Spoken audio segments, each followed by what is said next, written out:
Welcome, everybody, to the fastest show on TV, where we talk all things in the sport of drag racing. Tour cars, dragsters, four wheels, two wheels, and all the things in between. It's This Week in Drag Racing with your host, Don O'Neill.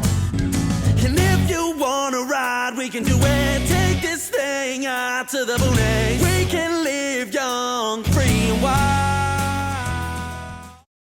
This Week in Drag Racing, it was huge. Sportsman racers got all the love and attention down in South Georgia Motorsports Park as Bo Butner, Dave Conley, Jason Lyon. I don't know, you might have heard of those guys. They're pro stock drivers and crew chiefs. And oh yeah, they like drag racing. Put on a huge, spectacular of a show. Everybody enjoyed it. Oh yeah, if you don't believe me, just get on Facebook, get on social media. It blew up. They had a great time. Paid out a lot of money. It's been all the rave for the last week on social media. We're going to wait and see how the Sportsman Revival that's going to go on over in St. Louis is another bracket race, super stock deal put on by drag racers. It's not necessarily the big show, the big stage of NHRA, but a whole lot more fun seems to be going on. So we're going to stick around and see how that happens. But tonight, we're going to spend a little bit of time with an individual and talk about overcoming challenges. Now, it's a motorsports show, right? So you think when I say challenge, financial, talent, equipment, education, right? These are the things that come to mind when we're talking about a motorsports show. We talk about challenge. Not tonight. We're going to talk about some physical challenges and an individual that embraced them, put them behind him, moved forward, and competes on a weekly basis at 200 miles an hour. We're going to enjoy some time with Jamie Fowler. We'll be right back. Thanks for tuning in to This Week in Drag Racing. The show is a production of Streetway Marketing and Media and DragRacer.tv. To find out more about us, or to find out how you can be a part of the show, call us today. We'd love to hear from you. Now stay tuned for more from This Week in Drag Racing. This Week in Drag Racing, I'm honored to have someone that just, you stand out and you go, man, what's his story? You know, is he open about it? Is he willing to talk? Well, he thought he was only going to talk about this huge sponsorship deal that he just got recently. We're going to talk about what motivates Jamie Fowler, PDRA Top Sportsman driver, stopping by tonight. Jamie, how are you doing? I'm good, Don. How are you guys? Well, we're hanging in there. We appreciate you coming on the show, spending a little bit of time as we're grinding away from the off season and get on the racetrack. But first and foremost, congratulations on landing some pretty big words on the side of your vet for the 2021 season. Why don't you tell us about that? Man, it's a blessing that came at a really great time for our program. Everyone getting ready for 2021 season. You know, we all know the challenges that we're going to be up against with fuel prices and the cost going up and with us traveling all over the country. Russell, the Miller family, Dee Dee and Russell Miller, we've been friends for quite a while now. And like I said, Darlington Dragway is my home track. So obviously we have raced there for years. Russell and I had some discussions about the upcoming season and a little bit of, the opportunity for some marketing. And, as far as jumping on board with our program and luckily things went our way.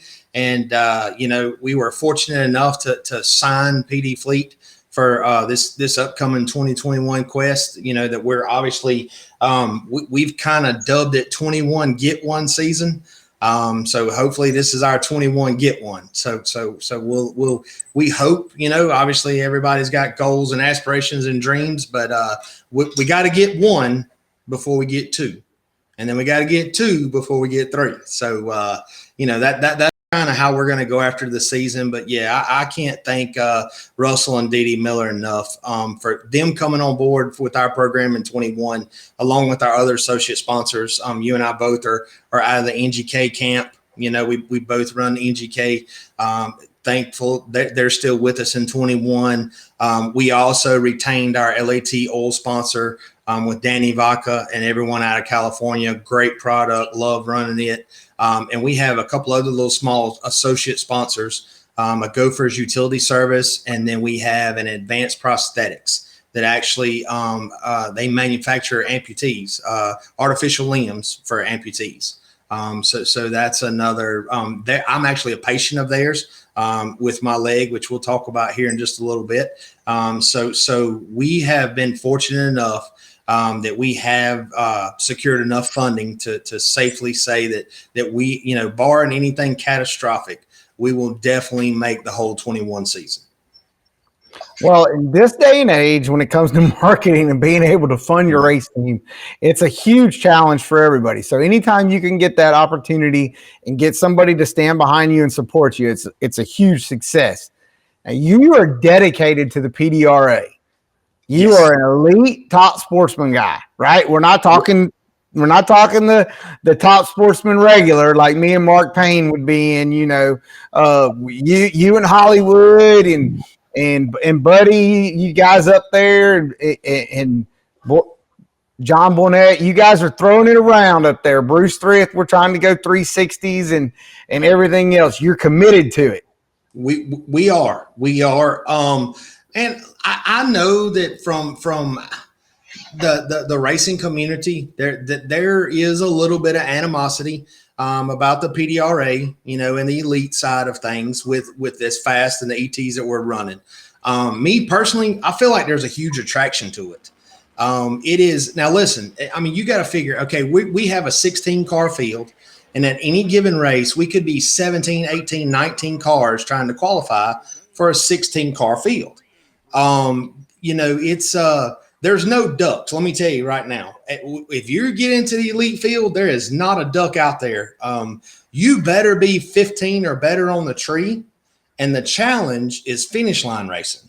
You're not just letting off and holding it down until we get there to 660. You better be 15 or better, and you better be able to drive the stripe. When it comes to that's a skill in itself. You're taking a 195, 196 mile an hour car in the eighth of a mile, and you're slow and you're rubbing off 3 to 4 mile an hour. And let me tell you, you don't think these guys can finish line race at 195? Come watch us. Come watch us. You will get your feelings hurt just as quick as you got to the 660. Well, I'm not going to disagree with that because it is one of the allure. It is to that PDRA top sportsman elite category, right? We had Buddy Perkinson on, champion earlier in our season. I rub on Hollywood a little bit. I'm just a 420 guy. I guess I get to wipe down cars. I can punch tech cards or whatever at the back of the staging lanes. Nobody's gonna let me on the starting line or whatever, but it is quick and it is fast, and you guys definitely, right? The Franklin family, Tyler Crossno, it's legit. I think you guys, you've got to work hard to make those things, especially at those ETs and speeds. You've got to work hard to make them consistent, right? Quarter mile's one thing, but eighth mile, give it to you guys. I'm a top sportsman guy, but I'm still a fan. I'm still passionate about the sport, and I still go, God dang, that's crazy. It is. Listen, it's no secret. Everyone calls it out. They're a pro modified, they're a pro nitrous car. Okay. It's not the typical top sportsman car. No one will deny that. Okay. I think what the separation is, and a lot of people that give us a hard time about it, I feel like it really comes down to funding. Okay. Could we go jump into the pro nitrous field? Those of us who run nitrous or who are, nitrous assisted, could we go jump in there? Sure. Okay. But one, I don't know. I'm speaking for myself. I don't want to be a class filler. Okay. If I can't go in there and be competitive and win, that's not for me. But it comes down to funding. Okay. Yeah. We can go out there and we can run 370s. We can run 380s consistently and conservatively. Okay. But when you start stretching on these things, trying to get deep in the 60s, it gets quite expensive. Not to mention, I have a small skeleton crew. I don't have a full blown crew. I have myself, obviously. I've got my best friend from school he still helped. I've got one guy, I have my wife, and then I have a relative. I have an aunt that travels with us. So I have 2 women and 1 guy, and we service the car. We turn it, we service it. It's just, would I love to go run Pro Nitrous? And oh, absolutely. That would be a goal of mine if we could secure funding and had a spare bullet. Absolutely. But I would have to build a team. I think that if you take the cost of what we spend to run an Elite Top Sportsman, 8 race season, and you compare that to Pro Nitrous, you'll obviously see there is a big difference in there. We can run conservatively and go 70s and 80s. There's some guys out there that can go 60s. Don't get me wrong. But when you try to do that every pass, it's not budget friendly. So it's no secret, but I promise you, my car, we run low 80s. We dial this thing in low 80s. And like I said, you got to be 15 or better on the tree, and you better be ready to dump it on the top end. It's still top sportsman racing. I think if we perfect top sportsman, we might be really good in Pro Nitrous, because then I only got to just be 15 or better on the tree and hold it to the finish line. So it tests your skill level to come to the top sportsman side for sure. Well, it's not one of those situations where, in top sportsman, I always say that there are some people out there that it's like the amusement park, right? I showed up, I gave you $25, I want to go for a ride. They don't even realize that they're actually racing. They're just riding from A to B, and C is at the ET shack, and I'll catch you back at the trailer. So I get it. I do. I watch the numbers, and, I'm going to try to, who knows, I might sneak in through the back gate if Tyler Crossnow will let me in at 1 or 2 of these this year. We'll have to wait and see, but I'm sure I'll still be at the back, hanging out in the regular top sportsman. I just got a small engine. I'll just be hanging out, trying to be 15 or better, maybe. All right, let's really dive in to who Jamie Fowler is. I want to spend a lot of time on this. Okay. So let's go back to you being a kid. How long have you been racing? Don, I probably started racing, I can tell you, probably since high school. I can think back when we just had street cars, we drove to school. And like I said, being where I live, I'm an hour from Shadyside.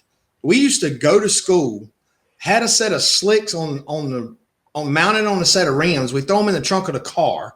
We would drive to Shadyside on Thursday nights, jack the cars up, put some slicks on it, and run the street class all night long. And then we'd go back to school on Friday with all the burnout rubber on the side of the car.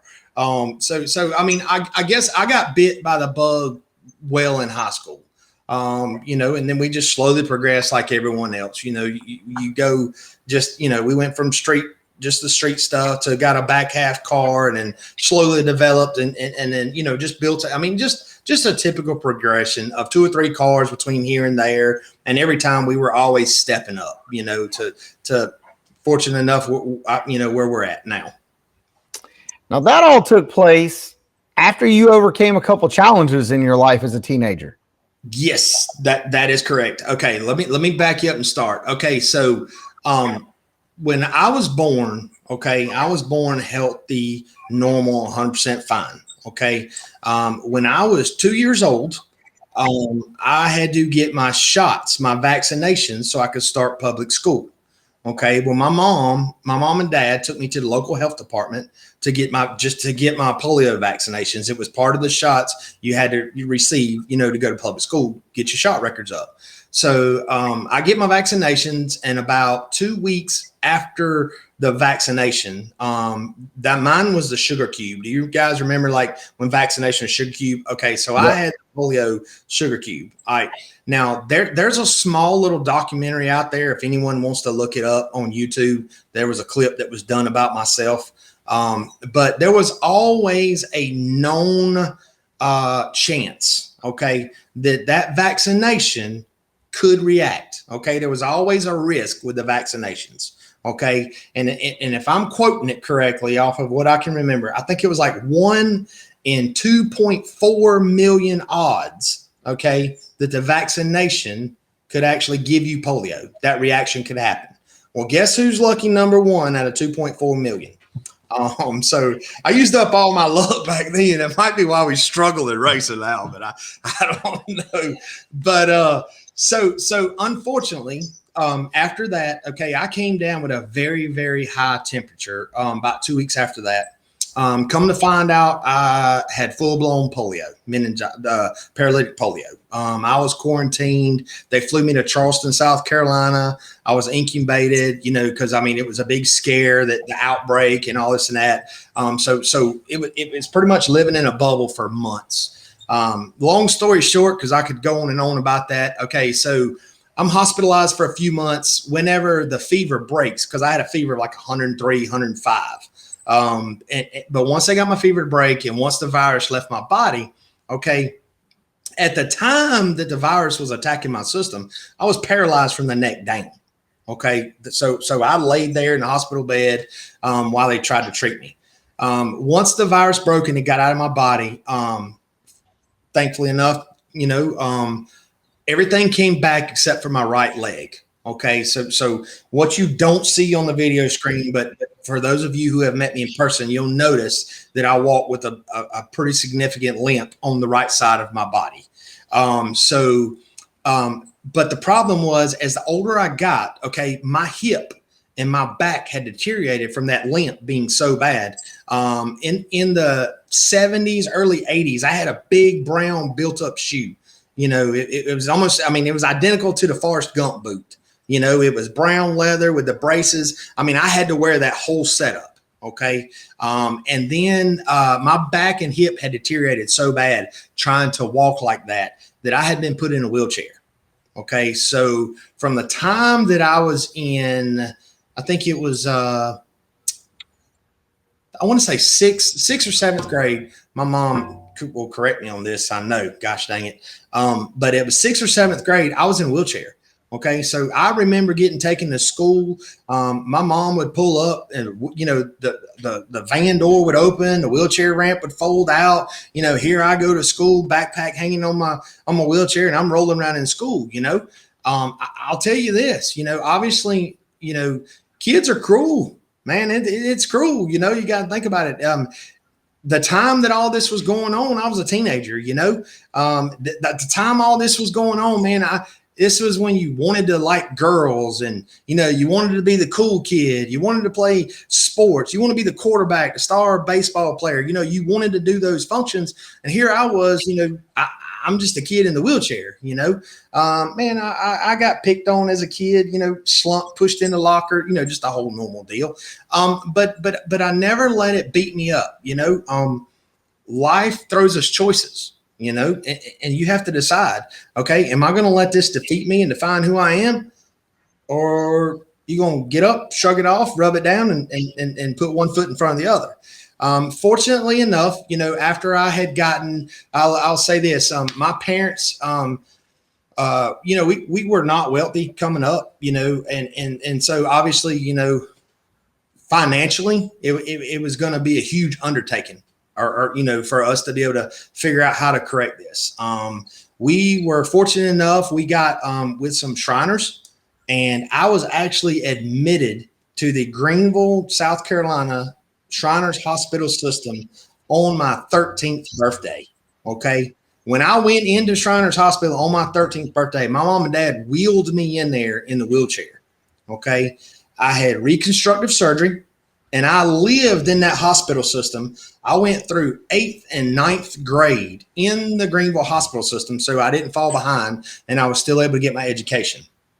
But what I can tell you is at the end of those 2 years, okay, I was a couple weeks shy of almost getting ready to be, I think it was a little over 2 years.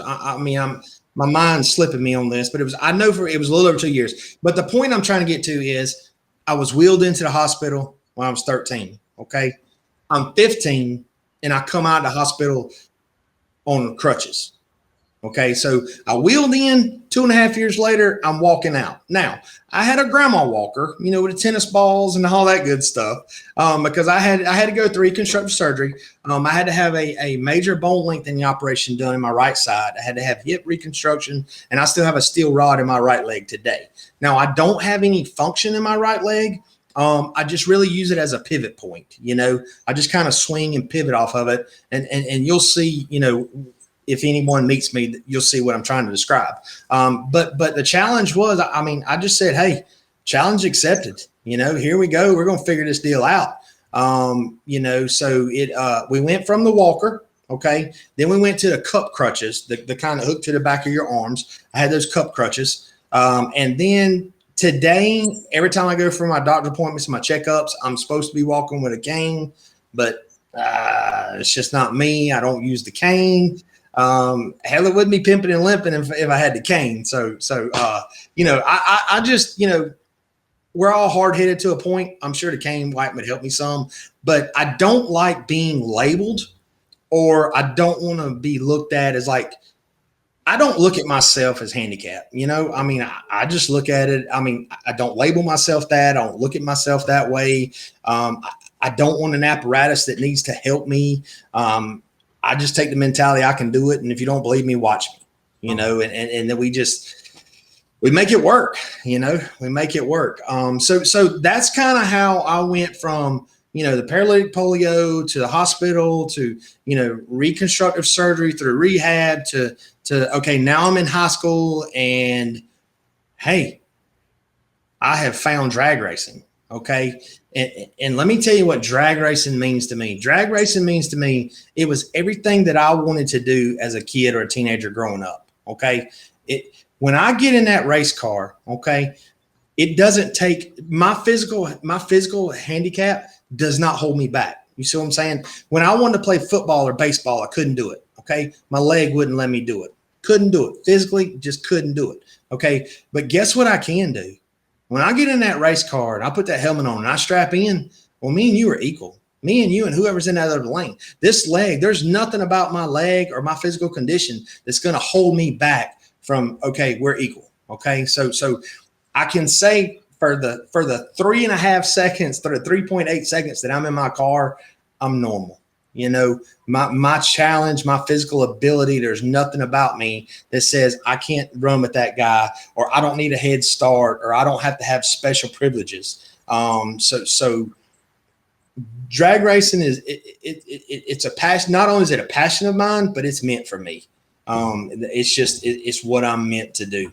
And I love every bit of it. I love every opportunity that we get to do it. Well, let's talk about that. So we're talking about being equals, and I understand when it comes to being challenged, right? Now you're talking about the fact you're walking with a limp. You have no function in your right leg. Explain to our viewers at home how you're driving a 200-mile-an-hour car from a dead stop safely. Right. Okay. For everyone who doesn't know, I have a 63 split window Corvette. It was built by Tommy Mooney. So I have a TM race car, 63 split window. Now, when my car was originally built, it was not built for me brand new. Okay. So I bought this car used.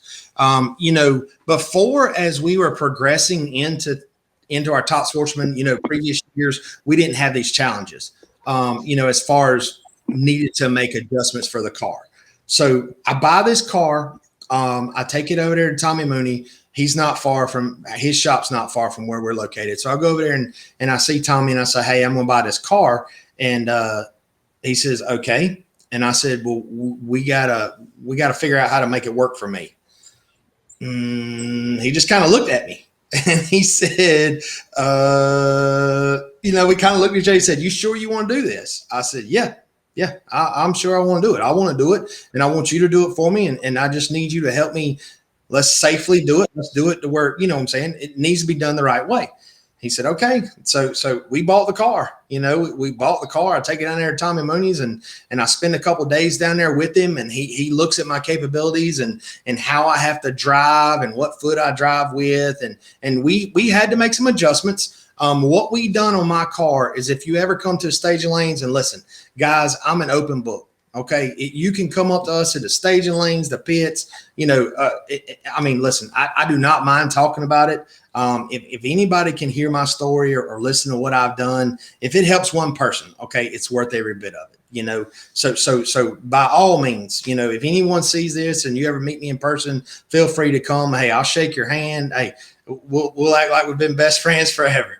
I don't mind that a bit. So back to the Tommy thing. Sorry, got off subject there. So I get to Tommy's and we get in the car and he says, hey, now this comes from Tommy Mooney, and I get it, and I respect the man for it. He said, before I help you get in this car and drive this car, he said, you're going to buckle up. I'm going to lock the window net, and I'm going to lock that door. And he said, you got 15 seconds to get out of the car. If you can't get out of the car in 15 seconds, he said, I'm not putting you back in it. So he challenged me because he did not know my physical capabilities of, okay, if he makes his car work for me in a bad situation, can I get out? So I respect the man for that. So, obviously, yet again, challenge accepted. Hey, we got this. So we had a fire drill and, we pulled that off and he said, all right, let's get to work. So what we done was, everyone knows, like on this, our type of cars, it's a very, very tight cockpit. Okay, especially on a Corvette. There's not a lot of leg room with a double frame rail car. So if you ever look inside my car, okay, there's a steering column. There is no pedals at all on the right side. Okay, where a typical car would have a gas pedal, I don't have one. There's not one there. Okay, and then on the left side of the column is my gas pedal. I have my throttle on the left. So what would be a brake or a clutch pedal on the left side of the column? That's my throttle. Okay, we Heim jointed, we ran all the linkage, we got everything working geometrically and, got all that figured out. Okay, and then our challenge was we got to brake, we got to stage the car. So we put a handbrake. So, we loaded the car up with a handbrake and, it's obviously, if someone like Don, if you was to jump in my car, you'd be like, how in the heck does this dude do this? Like, I am totally lost. We're not going to pull this off. But to me, it's natural. That's just my natural activity. Like, I drive a car normal, I have my driver's license. I have a car and there's nothing special done about it. I just always drive with my left foot, but it's natural. Like if someone else jumps in a car, you naturally just instantly say, okay, I'm gonna put my gas on with the right foot. Nobody says you have to.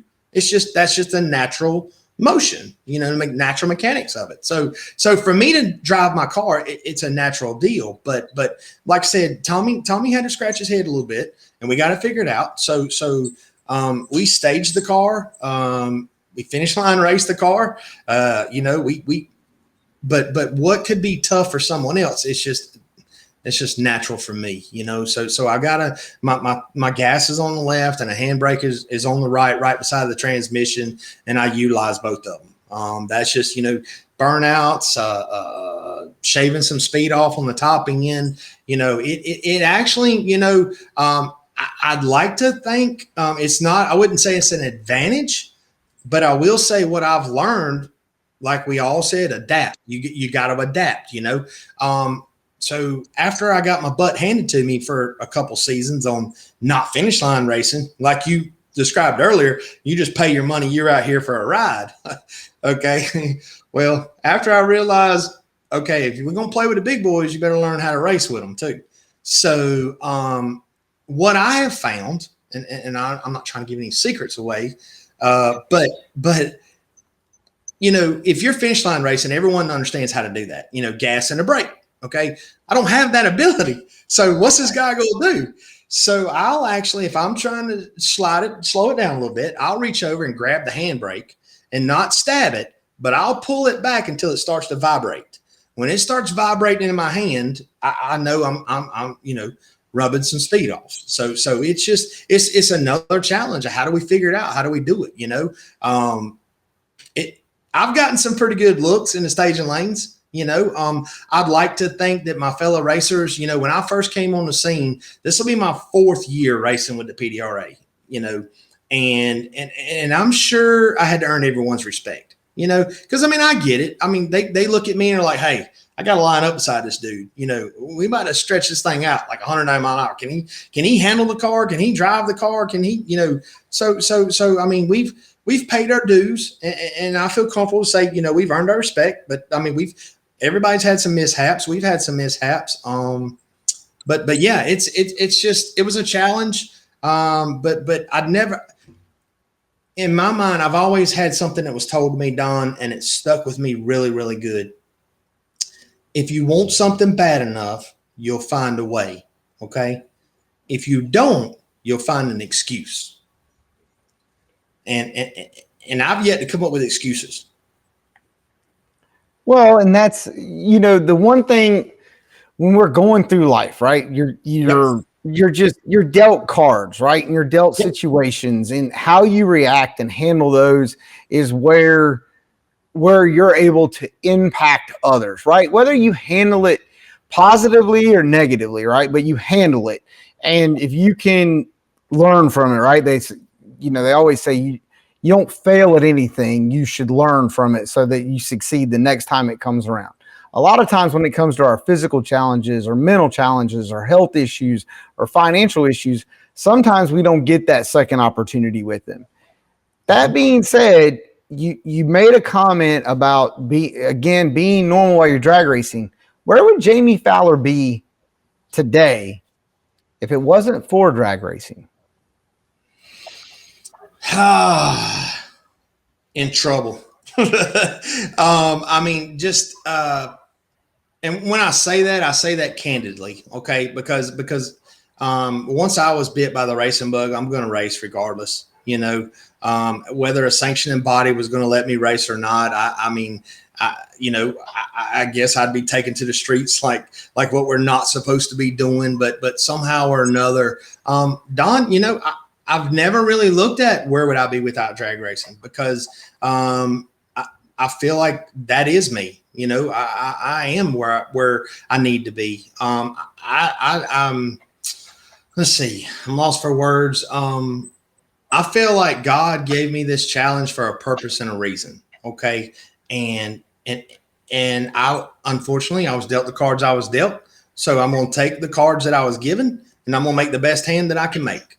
And we're going to lay it on the table, and we're going to play the cards, and we're not going to leave anything behind. We're going to give it our all. And I just feel like, I meet so many people who I have talked to at the track, and they come up to, they ask, hey, what's your story? I'm just curious. I'm sorry. I don't mean to offend you. And I'm like, no, hey, and then I hear so many stories about, well, maybe it's not the person standing there talking to me, but maybe it's their child, or maybe it's their nephew, or maybe it's someone else, so I like to challenge people in, maybe if it's not drag racing, okay? Find yourself. Find what completes you, okay? And set that as a goal, If your dreams don't scare you, hell, you're not dreaming big enough, I mean, it's, I'd like to think anyone could look at me, and I hope they take away from it, well, why am I here sitting at home feeling sorry for myself when you can be right here doing it too? And now I get, from a financial standpoint, it may not be drag racing, but there's something else. There's another sport out there you can do. There's something out there that you can do that makes you feel good about yourself, and then after you after you get to that point in life, I think that's when you can begin to start helping others. I've helped myself. I'm living my dream, and I get so much satisfaction out of helping other people accomplish that as well. It's just so gratifying and fulfilling to know that you, one person, that you can change someone's life forever. And I don't think that a lot of people realize that we as individuals have that kind of power. Just one handshake or it starts a relationship that can change your life forever. I'm fortunate enough and thankful enough that we're at the level of racing that we are today. And I would never be at this level if it wasn't for some help. Obviously everybody's had to have help along the way. And I just feel like this is my purpose, and if there's anything I can ever do, to help anyone, we're open to it. We welcome it. Just reach out to us. And I'm sure before tonight's over, we'll do our social media. And, Don, you got my numbers. If anyone needs our numbers, hey, even if it's just a talk, but we're here, because it's easy for someone who hasn't been through a challenge to try to tell you, oh, it's going to be okay. And they want to pat you on the back. Okay. But that does not come across as well as someone who has been in those same shoes. It's kind of hard. It's easy for someone to pat you on and say, hey, it'll be okay. And then they walk out the door and never had a challenge in their life, So I don't know. I just feel like it hits home, so to speak, when you've got someone that's in the trenches with you. And I'm living proof of it every day. Okay, I can respect the fact of not knowing where you would be or what you would be if it wasn't for drag racing. Can you respect the fact that if it ended today and you couldn't drive a race car again, is Jamie Fowler fulfilled? What's he going on to do if he can't drive a race car anymore? Help others. And if that would mean a motivational speaking or whatever it is, I'd like to take my experiences in life if it helps other people reach their goals. I'm complete there. Yes, sir. That's the one thing, I had somebody send me, I get a lot of people send me a lot of motivational quotes or sayings or whatever the case, stories for everything, obviously, that we're going through in my personal life with my wife. But the one that resonated with me last week was when you have to act like there's nothing wrong and nothing's bothering you, but you're completely and utterly losing it inside. Absolutely. And you're right. People can tell you and say, hey, it's going to be okay and so forth, and they don't have a clue. You appreciate the word or the consideration or the effort, but deep down inside, until they have to go through something, they just don't know. Yep. Don, you being from a military background, one common word comes together: battle buddy. Oh, and that's absolutely the case. And I still have a few that, I'm in a way, the things I went through in my life have shaped me to whom I am today. Sure. And to look at you to go from such a young age and have, and this is one of my next questions. Do you consider what happened to you as a young child as a tragedy? I don't consider it a tragedy. I think it's built character. I think it's made me who I am today. I'm if you meet me in person, I hope it comes through. I'm a very appreciative person. I'm not going to take anything for granted. Think about this whole deal we've talked about. I'm living life in reverse, so to speak. Think about this. Most people have the ability to do something, have a tragic accident, and then lose that ability. Okay. I'm living in reverse. I didn't have the ability, and now I have this chance. I'm going to make the best of it, but I'm very appreciative and will never forget where I come from for the simple fact I know how fast it can be taken away. I like a glass half full approach. Yes, absolutely. Absolutely. Yes, sir. Okay. All right. I've kept you for a long time. I want to wrap up. I got two things I need out of you. One, okay. What's the P&L goals for 2021? P&L goals for 2021. Obviously, I kind of hit on it a little bit earlier. 21, get one. I have yet, like I said, I've ran with a PDRA for 4 seasons. I have yet to win an elite field. I don't want to be greedy. I want a world championship, but I got to get one before I get 2. So we're going to take it just like we do in life, one step at a time. But our main goal for 21 is they're going to know we're here for sure. Absolutely. All right, let's wrap it up. Tell everybody where they need to go to keep up with Jamie Fowler, and especially if they want to reach out and share their story or pick your brain about your story. Sure. We have social media. I've got my personal page. It's Jamie Fowler. You can look that up and see some of the race car pictures, and you can see my mug and know it's me. But then we also have a PNL Motorsports page. We have that on social media on Facebook as well, and it's just PNL Motorsports. You can locate us there, and then we do have an Instagram. The Instagram is at Pimpin' and Limpin'. And if you don't pick up some followers just because they want to go see and like the page called Pimpin' and Limpin', I don't know what's wrong with the world. I know. I'm telling you, it's a niche. Listen, I'm not as beautiful as some of the women that are out there racing. So, it's a niche. Hopefully, when we spring for the custom T-shirts, it'll sell some T-shirts. As long as you're not taking photos in the gym bathroom, we'll be good. Right. No, it'll be completely in a respectful and tasteful way. Yeah, for sure. My wife has made me promise that.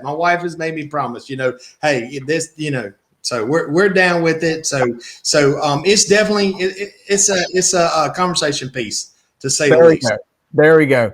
Jamie, I want to once again congratulate you on being able to get a sponsor from a family that definitely is impacting the world of drag racing on a daily basis from the Millers. And I look forward to meeting you face to face at a racetrack PDRA competition in 2021. And thank you. It's a less than 1 in a 2 million chance. A childhood vaccination partially paralyzes a Midlands boy. A vaccine so common that you have most likely taken it. Now, as an adult, he's turning a tragedy into a triumph.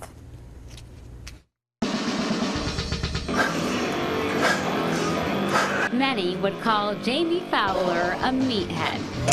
He can bench 345 pounds, stacks out the shoulder press machine, and can curl 80-pound dumbbells per arm. Needless to say, this Midlands bodybuilder's strength is impressive. But it's the strength that you can't physically see in Jamie that's the most impressive of all. I was born healthy, normal, fine. Like I said, I was getting ready for my vaccinations for school. My parents had taken me to the health department. When Jamie was 2 years old, he contracted paralytic polio from the oral polio vaccine. I came down with a high temperature, a high fever. Once that fever broke, his right leg was paralyzed, unable to grow with the rest of his body. I grew up as with a walker, learning how to walk, and then the older I got, I had to wear a brace on my leg, and then I had to wear the built-up shoe. The oral vaccine that gave Jamie paralytic polio is no longer distributed in the United States, but it was a known side effect at the time.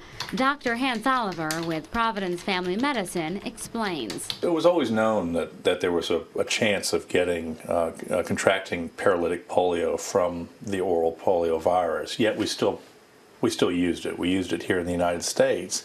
And one of the reasons that we used it is that the benefits of it outweighed the small risk factor. So small, in fact, that only 1 out of every 2.4 million people develop that form of polio from the vaccine.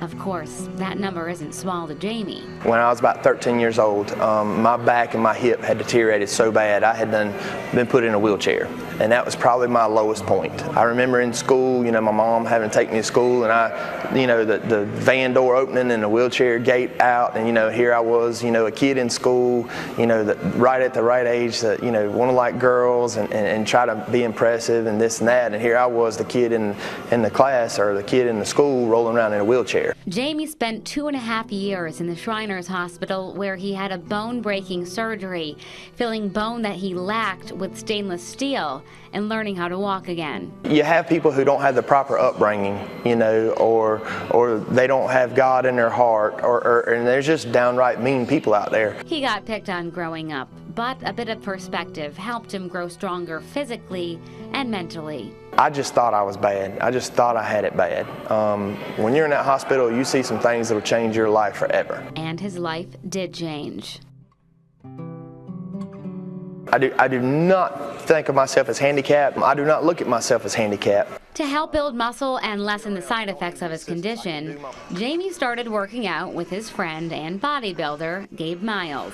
He started coming in the evenings, and I didn't know how it was going to be, what he could do, what he wasn't going to be able to do, and he came and he never missed a beat. Gabe was so impressed, he convinced Jamie to compete in a state bodybuilding competition. He finished in the top 10. The first time I walked on stage, all the bright lights, you know, it was such an adrenaline rush. So from there on, I've been hooked ever since.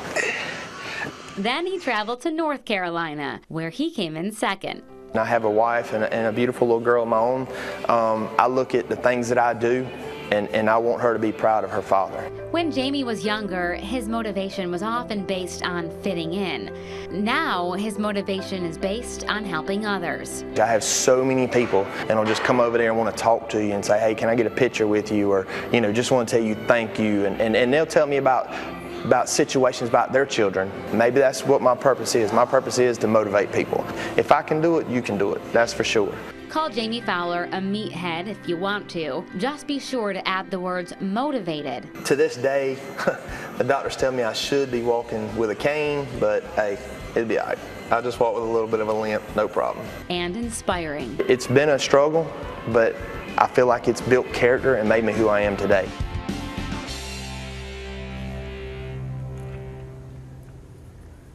Jamie will be competing once again at the end of April. His dream is to qualify for a national competition. Of course, we'll let you know how he does. And you should note the oral polio vaccine that infected Jamie has not been used in the United States since 2000, when a safer form was approved. Today, polio has been eliminated from the United States and the entire Western Hemisphere, although it is still a threat in some other countries. Did you feel it? Did you feel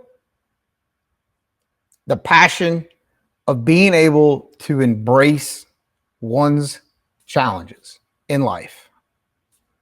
Jamie doesn't see it as a tragedy. Had a serious disease, paralyzed him. Some may say took his life, opportunities away, very young. Didn't stop him.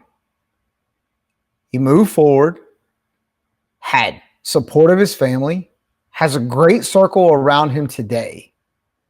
And fast forward from age 15, this is a serious competitor at over 200 miles an hour in one of the country's most elite classes in PDRA Elite Top Sportsman. Did not let a challenge, a physical challenge, crush his dreams, his life. Woe is me, glass half empty. Didn't happen. Every day, wakes up, puts a smile on his face, and as he says, pimping and limping, his way through life, reaching out and touching other individuals as he comes in contact with them, while smiling his way to 200-mile-an-hour laps around the country on the PDRA trail. You're sitting at home. I said this show is about challenges. We're all in society as a whole dealing with our own challenges. How we deal with them and accept them and move forward, that's what defines us as a person. It's what our kids remember when times get tough for them. It's what people in our circle look for as a beacon of light, a ray of sunshine. Those moments. Embrace your challenges. Look forward to seeing you at the racetrack. Embrace your challenge. We'll see you next week.